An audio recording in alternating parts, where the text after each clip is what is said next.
Hi pan people! So, today guys ay nilipat ko pala dito yung ating yung ating variegated pulbo niyan kasi doon sa area na yun guys, parang nakukulangan siya ng sunlight kasi nawala yung karangkold niya. Though lumaki talaga yung mga leaves niya guys, pero wala yung karangkold niya. So, kailangan niyang maibalik yung karangkold. So, dito sa area na to, naiinitan siya ng morning and then hanggang hapon. So, ayan.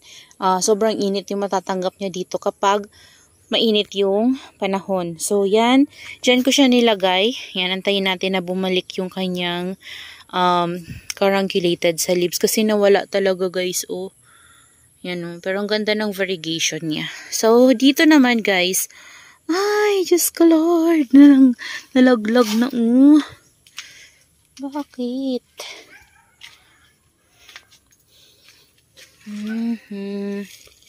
Ayan, ayusin na naman ako. Ayan, oh. Ito na pala guys yung Sphinx na free sa akin dati ni, Balangabang. Ayan, ni Mamigs. So, yan na siya, oh. Yan yung mga cuttings ko na. Ayan, yung pinakapuno talaga niya. Ayan, free sa akin. Ito siya guys, oh. Ayan, may mga babies na rin. O, diba? Tapos, ayun na yung mga nakat ko. Tapos, ginawa ko, kinat ko ulit. Nagkaroon siya ng baby. So, bilis niyang padamihin. And ito, sabi ko sa inyo, hindi ko na yan gagalawin. Pero, tingnan nyo guys, kalbo na siya ulit.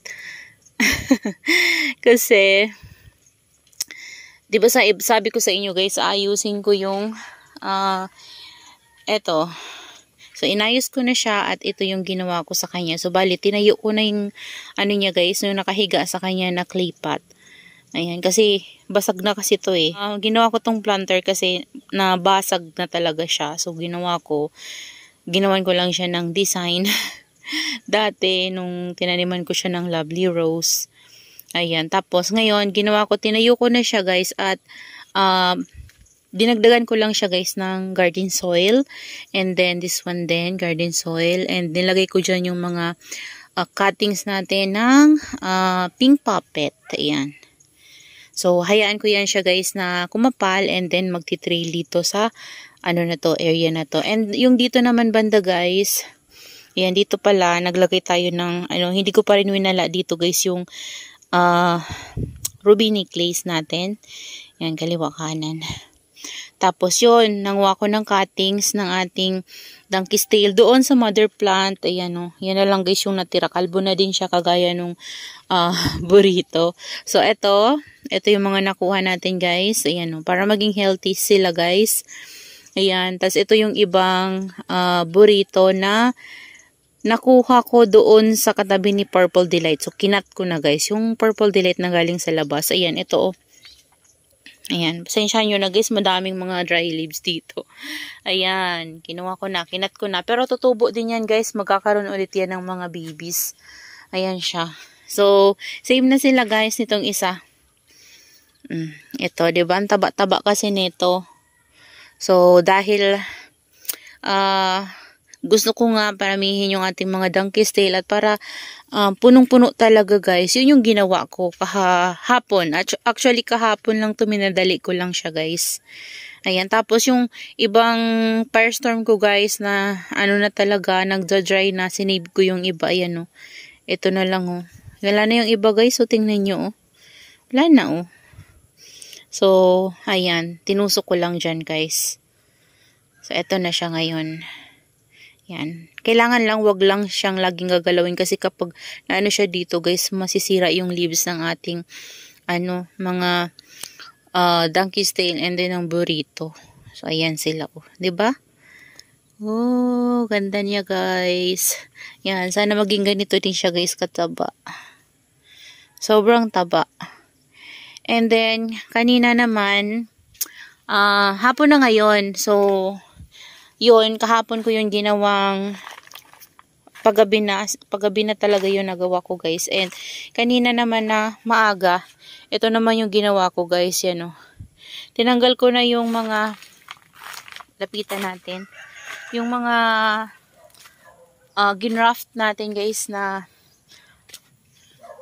gym, no? Ayan, ito. Tinanggal ko na yung mga dikit niya. Ayun na yung mga dikit niya, guys, oh. Ayan, ito na sila. Ayan, buhay na. Diba? Ayan na sila, guys. So, 5 pieces sila, guys. So, ayan. Tinanggal ko na kasi dikit na sila, guys. Ayan. Tapos, ito, mga niripat ko yung mga ano natin, mga aloes. Kasi, tingnan nyo, guys, ang papangit na nila dahil sa kakaulan dito sa place ko. So, grabe talaga guys yung ulan dito. Buti ngayon guys, uminit ngayon, maghapon. So, hindi na kasi guys matuyuan itong ating mga succulents dito. Itong mga aloes natin, yan, mga propagation ko, hinayaan ko na lang talaga sila guys. As in, merong mga namamaalam, pero meron namang pumapangit lang. Tapos gaganda ulit kapag uminit. So, ayan, ginawa ko guys, niripat ko na lang sila. Ayan, oh. Dito sa mga old pots natin, yung mga black. Ayan, garden soil and then rice halang din guys yung gamit ko. Ayan, oh, tingnan nyo ang pangit na nito, oh. Oh, so para gumanda ulit sila guys. Lalo na to, oh, ang ganda nito kapag stress. Ayan, meron pa nga akong iriripat eh. Yung parang nagpipink siya na ganito rin. Nagpipink yun kapag stress eh. Ayan, ito din, oh. Ganda niya kapag stress. So, yan sila guys. Niripat ko na para gumanda naman sila. So, tuyo tong kanilang soil mix. Kaya hindi naman yan sila guys mapapano. And ano naman to guys, hindi naman siya maselan. Ayan, yung free nga sa akin ni ma'am nandun, no? Ni ma'am Nida. Ayan, free niya yan sa akin. Tapos ito, oh, ito.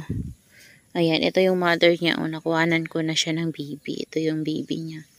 So, ayan. Ayan sila dito. Hindi na sila maganda kasi nga papangit na. Dahil nasa ulanan, palaging maulan dito. So, ayan, oh, kalbo-kalbo na nga ito. Kasi, yung mga malalago ko na dito, guys, na Laxiflora, tingnan nyo, oh. Yung mga kinuhanan ko na lang nga sila ng cuttings, yung mga natira-tira. Kasi nga, lagi silang na bubulok. Grabe kasi yung ulan dito. Halos, nagsimula pa nung December hanggang ngayong January, guys, ay palaging na ulan-ulan pa rin. Kaya hindi pa rin wala basta. Ayan. And dito naman guys, tingnan nyo, ito yung gumaganda dito. Ayan. Ay, may inuud na naman to guys, oh. Oh, gumaganda pero inuud naman. Ayan, nasan kaya yung uod dyan? Oh. Kawawa naman to si RZ. Alam ko RZ to eh. Wala yung uod guys. Hindi ko makita. Hindi ko talaga makita. Wala, hindi ko makita. So, ayan siya. Oh, yung Mendoza dyan nagtitrail na. So, hinayaan ko lang yan sila guys. Ito, oh, yung ating gumanda na ulit. Nakalimutan ko yung nito, pangalan. Ito, pinabayaan ko na yung trailing jade ko na variegated dito guys. So, yan. Akala ko nga mamamatay na yan. Ito, kailangan na nitong ayusin. No? Hindi ko na naayos guys. Yan. Meron tayo ditong Chocomonstone na payatot na. Yan, kailangan na nila ng mga ripat. Pero hindi ko talaga tutukan. Ayan, ito oh. Nilabas ko to guys oh. Kasi pinaulanan ko para hindi na ako dilig ng dilig. Si Chloe. Yan, natanggalan nga ng leaves. So, nilagay ko lang dyan. Ayan. Tutuyuan na siya guys ng leaves oh. Diba? Ganda nito ni Chloe kapag sobrang kapal. Ito kasi guys, no, parang numipis siya tingnan kasi kinuhanan ko yan ng cutting sa yan oh. Ay! na ko na naman yung leaves oh. Dito na lang para ma-propagate. Ayan oh. Ayan, may mga babies na siya, diba? So, kakapal na yan ulit, guys. Malalaki na kasi yung mga babies niya dyan. So, kinat ko para ma-propagate and lalo siyang kakapal. Ito nga, oh, plano ko tong ikat din, guys. Pero, sayang naman, guys, pag ikat ko. Kasi, sabi ko, ang lalaki ng heads niya. Pero, guys, alam nyo ba? Ito, si purple card. Ito yung cuttings natin ng purple card. Ayan, ito yung mother niya, oh. Dami na niya, 'di ba? Ayan oh. Yan, ito RZ din to guys. Ito na lang yung natitira yung mga lipropa natin. Yan, dito may mga lipropa tayo. Yan, ang dami. Yan, ito bago to guys. Bago kong ginawa. Si ano naman to? Si Snow Peach to. Ayan o, yung clay pot ko to na madungis. So, ayan. Kasi, alam nyo guys, dito, ganda-ganda ako dito guys. Oh, ayan, si Chloe. Itong si Chloe na to, maliliit lang to dati na heads. Kinat ko to doon galing kay, yung nabili kong Chloe galing kay Balangabang. So, eto siya. Eto, kinuha ko naman guys yung ano dito kasi sobrang haba na.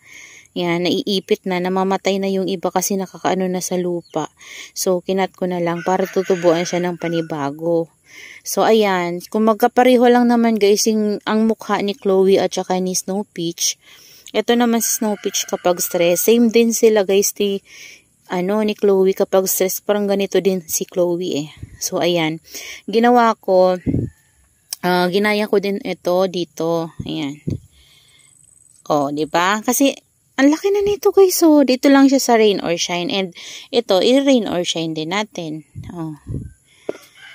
Ayan. Lumaki siya ng sobra sa rain or shine. Ayan. So, pwede tayong kumuha ng leaves para ma-propagate. Diyan. Na ilalim lang guys. Ilalagay lang natin. O, ganun. Diba? Kasi, para habang tumatagal, dumadami yung ating mga alaga. Kasi, nagpo-propagate tayo. Ayan. Wala pa tong roots. Kakalagay ko lang yan guys. Oh. Yan. 4 yung nilagay ko. Actually, ito, mga ganito lang to dati. Oh. Ganyan lang kaliliit. Tapos, ayan na. Oh. Tingnan nyo guys. Sobrang laki na. Oh. Dito lang yan guys nakalagay. Oh. Ayan, dito. Oh. Ito si Red Velvet to. Oh. Ito na yung baby ni Rosea ko guys. Dalawa yan sila. Pinaulanan ko rin para tumaba. Ito, wala akong mapaglagyan. Dito na lang muna natin. Wala akong mapaglagyan talaga. Dito na lang natin guys. Ayan, kasi wala akong mapaglagyan. Ayan na guys yung mga propagation natin. Ayan, magulo lang kasi hindi ko pa naayos yun. Hindi ko nababalik yun dito ko banda. And ito guys, so natumba ko to nung kasi nandito to sa taas before. Nalaglag siya guys, sobrang maulan dito. Nabulok tuloy siya guys. Ayan na lang siya guys, oh. Ayan. Ayan, ang laki na sana nito. Parang bonsai na rin. Tapos nalaglag siya nung sobrang ulan. Kasi parang tinanggal ko yung nakalimutan ko may kalang pala yun. So natanggal siya. Nalaglag ito, yung pot nito. So bumagsak siya dito. As in, uproot talaga siya guys. So yun. Binalik ko naman siya guys. Kaso narat siya. So kinat ko na lang kasi narat na siya.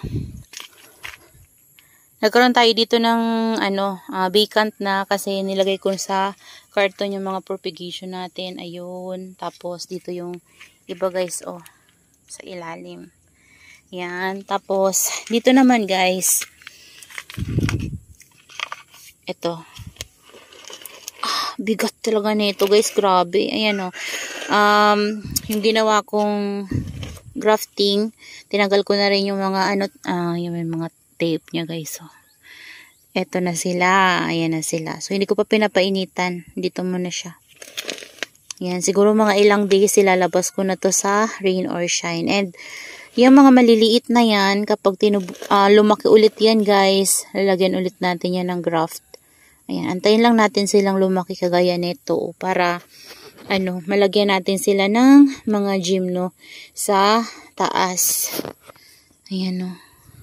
Yung iba nga, parang may mga crested siya guys. So, ayan o. Aray. Ayan o, ayan o. Parang crested form. Ayan. Hindi ko alam kung crested talaga siya. Pero parang ganun nga. Ayan o. Ito din. So, ayan siya. Tapos dyan, may mga propagation tayo ng leaf, propa. Yun, flower ni yan guys. So, lavender scallops nilagay ko dyan para ma-propagate and mabubuhay yan siya guys. So, yun lang guys. That's all for today's video. Yan, hapon ngayon. And ayan, nagbababad ako ng buhok ko. Kasi magpa-plancha tayo ng buhok. Yan, para ma-treatment lang guys. Kasi napapabayaan ko na din yung sarili ko. So, kailangan ko ding alagaan yung sarili ko. So, that's all for today's video, guys. And I hope you enjoy watching and see you on my next vlog. Happy gardening, everyone. Bye!